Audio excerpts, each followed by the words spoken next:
Shamanic Journeying and How to Do It Correctly by Aion Farvahar. Shamanic Journeying is not just a spiritual practice. It is a portal to the unconscious and hidden aspects of our being. When done with respect and full intention, Shamanic Journey provides an access to our spiritual depth and raises our self-awareness in ways not possible by other means. Hi, this is Aion Farvahar. I'm glad you're here. This channel is about self-realization and honoring our life purpose and meaning. If you're interested in these topics, please subscribe to stay connected. Your support is the foundation of this channel and encourages me to create more content in the future. For more information about myself and my life mentoring practice, please find my bio link in the description below. Also, for more information about the artists behind the expressive images I use here, please see the description below. Today, we want to focus on Shamanic Journey and how to do it correctly. Shamanic Journey is a form of inner exploration, the exploration of what in shamanism is referred to as the shamanic cosmos or the spirit world. Shamanic journeying has been an integral part of many indigenous shamanic wisdom traditions in far corners of the world and used as a spiritual and healing practice for centuries. Fortunately, the shamanic journeying has been gaining its much-deserved respect and popularity in recent years. In the past, shamanic journeys were practiced under the guidance of a shamanic elder and based on a set of well-defined indigenous ceremonial rituals. Unfortunately, today, many who practice shamanic journeying don't have access to shamanic elders and are not as familiar with these ceremonial rituals. In that sense, many who do shamanic journeying today practice that as a form of interactive meditation with limited understanding of its deep ritualistic foundation.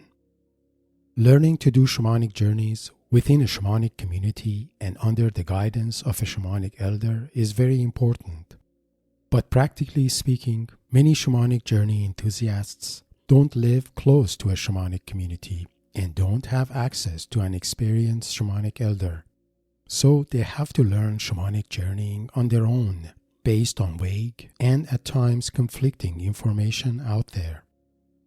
The goal of this presentation is to raise your awareness about commonly overlooked technical nuances of shamanic journeys and what you should do or avoid doing when journeying. This helps you develop a deeper understanding of proper practice of shamanic journeying. If you are new to shamanic journeying or still have questions about it, you may find the content provided here useful. More specifically, we cover the following topics: Shamanic journey versus conventional meditation, the difference between imagination, imaginary, and imaginal, the ritualistic elements of shamanic journeys, importance of setting an intention before shamanic journeying, mapping the shamanic cosmos and its worlds, the difference between spirit guides and imaginary thought forms or Tulpas, importance of engaging the spirit guides, and the essential role of having a chief guide. Please note that the information presented here are based on my personal experience and understanding and are therefore not absolute. Shamanic journey is ultimately a subjective inner experience. So you should always listen to your heart's intuition, trust your native intelligence, and rely more on your uniquely personal experience of the shamanic world. You can find some details related to basics of shamanic journeying and shamanic world in 2 of my previous posts, linked in the description below. Shamanic journey versus conventional meditation. Most conventional meditations are designed to unplug our mind from our mundane feelings and thoughts to achieve a state of mindfulness. Shamanic journey is different. In shamanic journeys, the goal is not to achieve mindfulness, but rather to turn our attention inward to our unconscious inner world, the world that is not as accessible to our rational mind. So the goal is not to disconnect or shut down, but rather access, observe, and engage with the shamanic world to gain insights about ourselves and our spiritual depth.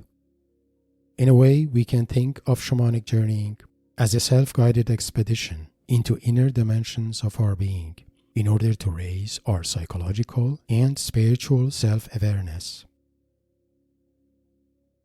The difference between imagination, imaginary, and imaginal. Shamanic journey is an interactive meditation and a form of active imagination.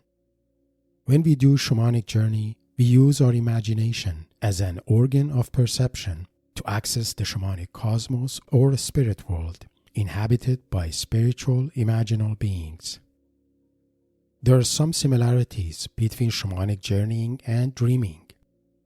When we dream at night, our eyes are closed and our 5 primary senses are offline. But what makes us see our dreams?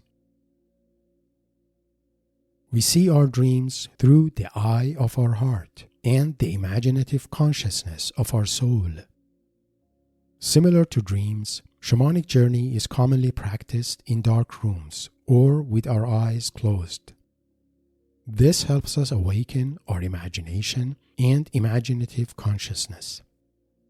Shamanic world or cosmos is a spirit world where spirits appear in imaginal forms or as corporeal images. As the material forms are the median of our existence and interactions in the material world, the imaginal forms are the median of our existence and interactions in the spirit world.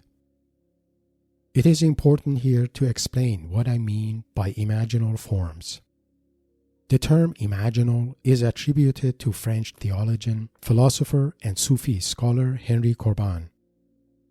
The word imaginal may appear interchangeable in meaning to terms like imaginative, fantasy, or fictional, but it is entirely different.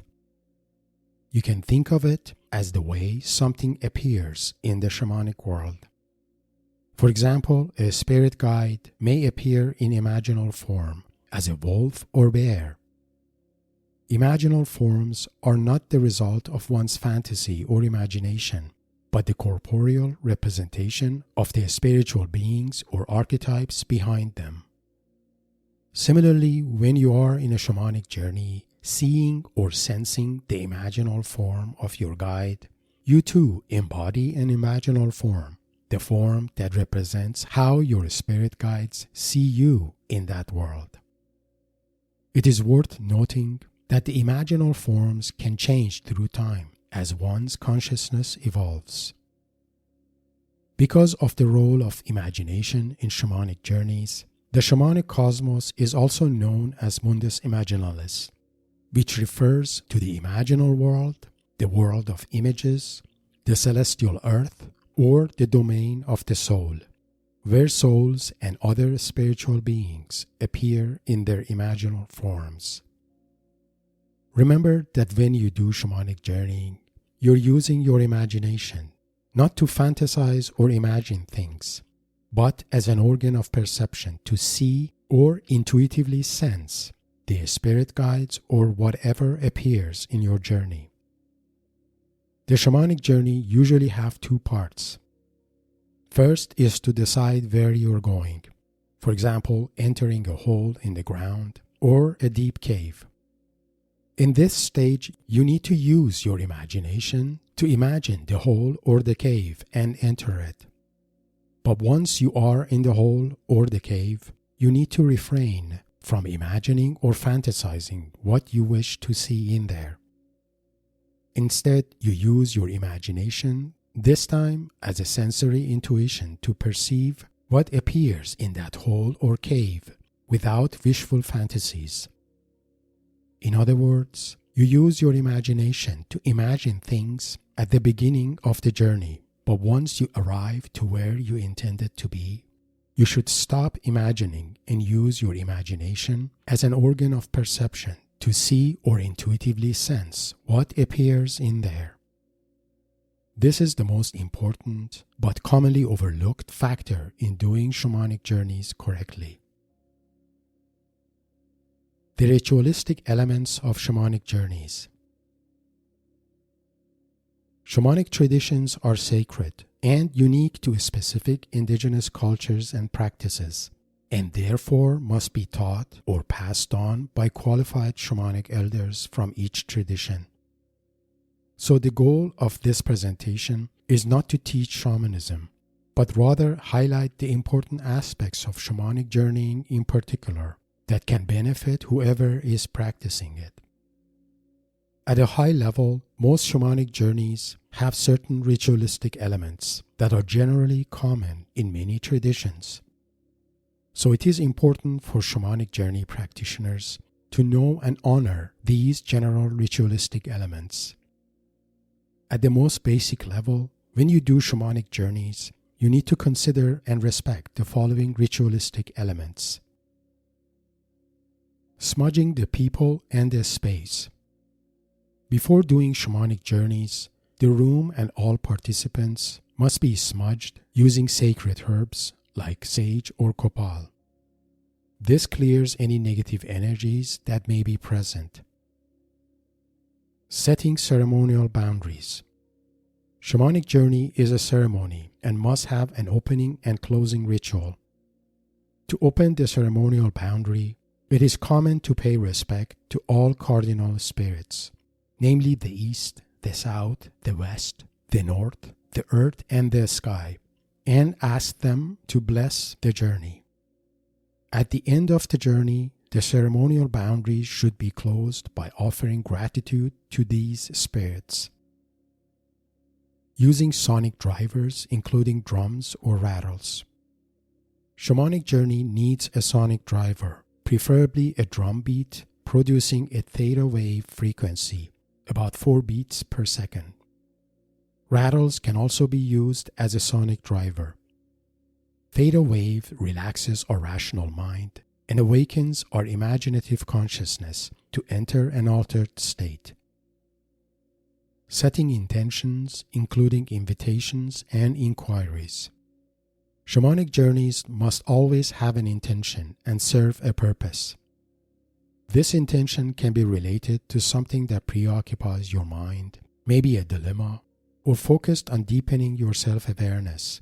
For example, meeting your spirit guides to gain new insights about something, reclaim your power, or find clarity.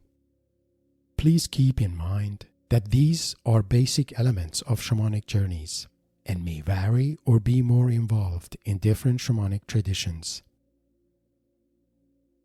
Importance of setting an intention before shamanic journeying.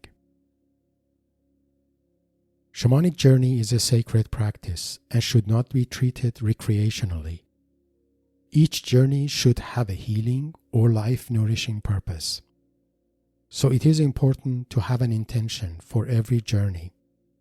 This intention could be related to a deep question you have about yourself or your life.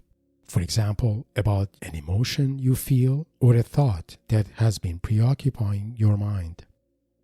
The journey may not always be aligned with your intentions, but there is almost always a message or insight in there, raising your self-awareness or perspectives related to that intention, something that you need to know or recognize.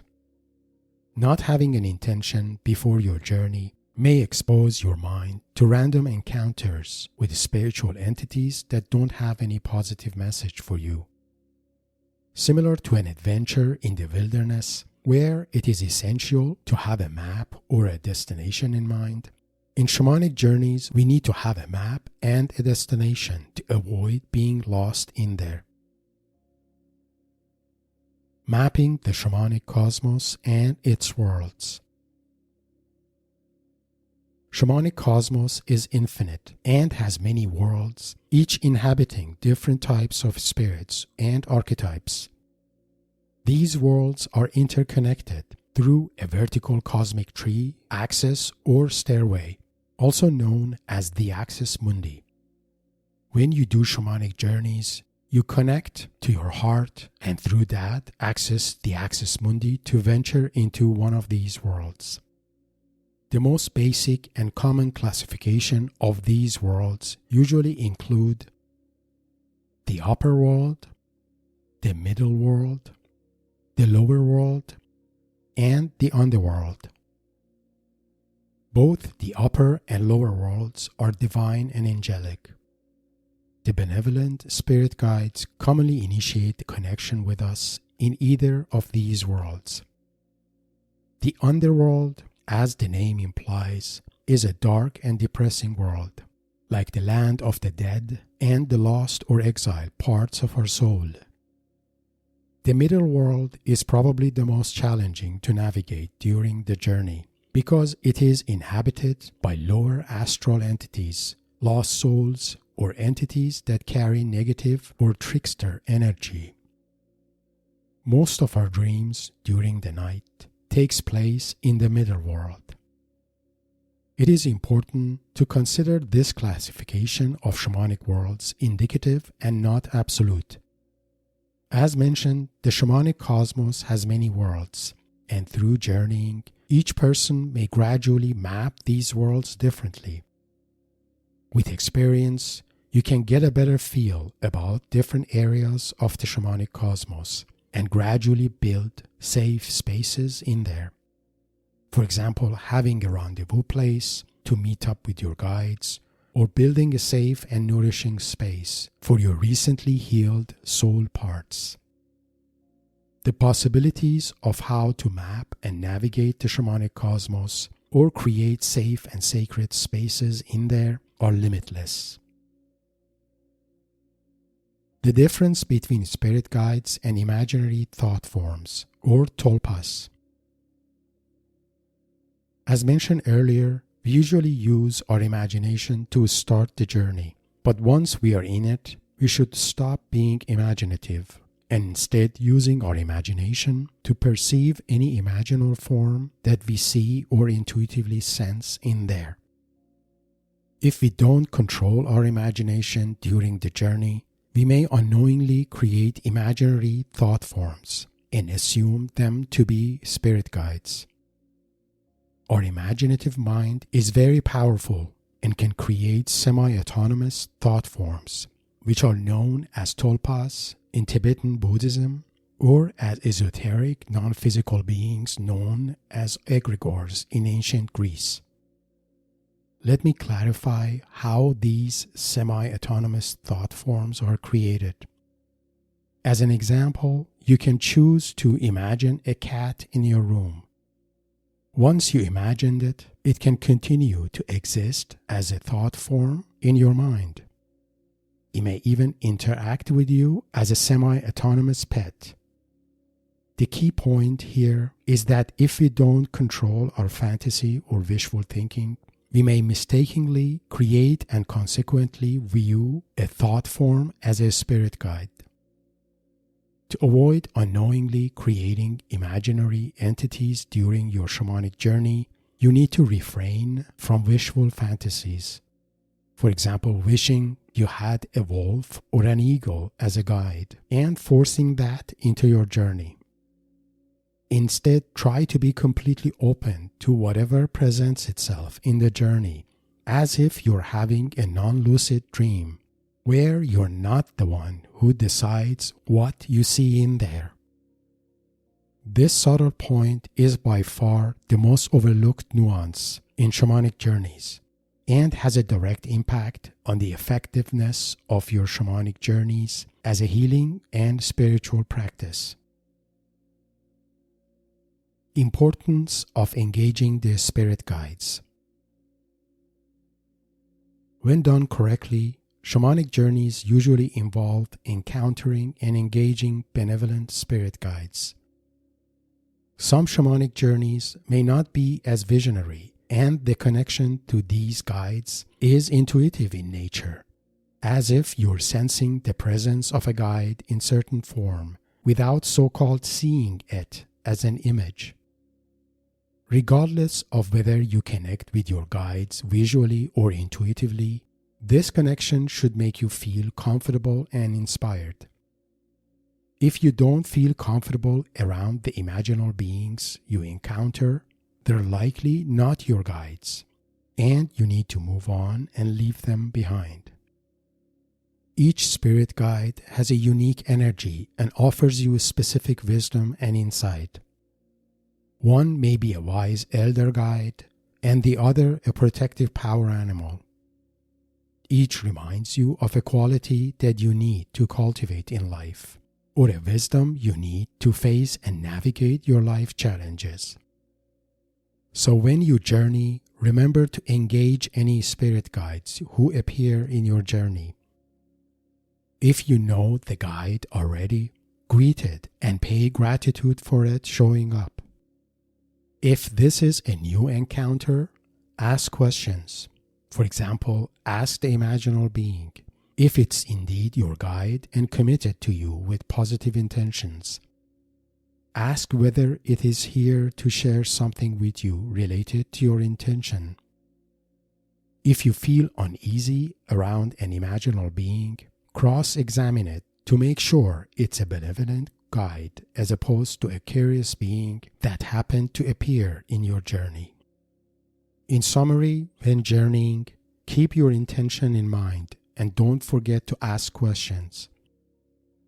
And above all, always listen to your heart and cross-examine what you encounter, as if you're engaging someone you don't know and want to find who that person is and how it relates to you. Essential role of having a chief guide. The power of shamanic journeying depends on our ability to find and build a personal connection to our spirit guides.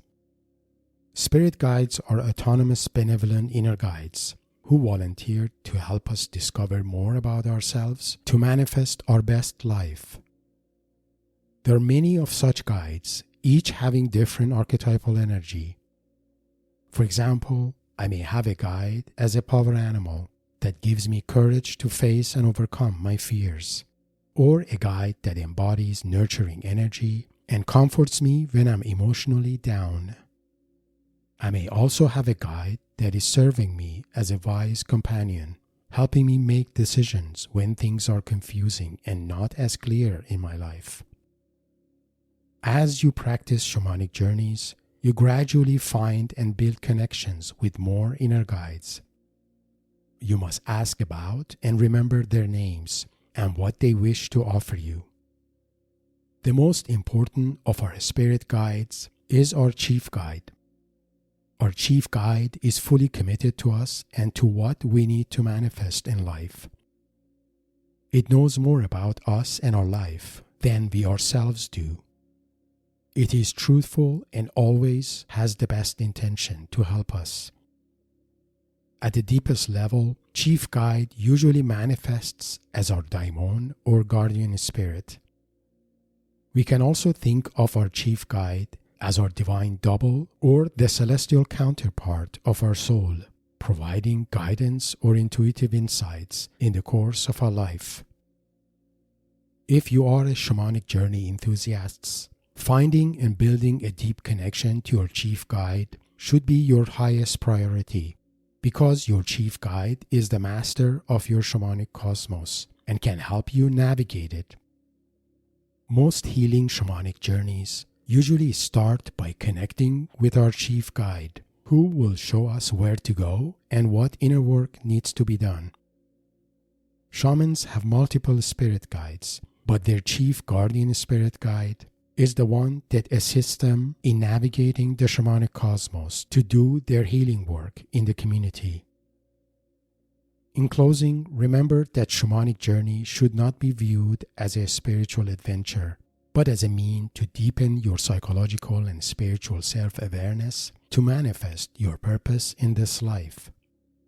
You need to pay respect to ritualistic aspects of shamanic journeying and offer your gratitude to the benevolent spirit guides that are committed to be your allies in this life. When you do that, Your awareness of yourself and the purpose of your life transcends the limits of your rational mind. If you have found this presentation inspiring, please like and share it with your like-minded friends. Please subscribe to my channel and share your thoughts and comments. For more information about myself and my life mentoring practice, please find my bio link in the description below. Blessings.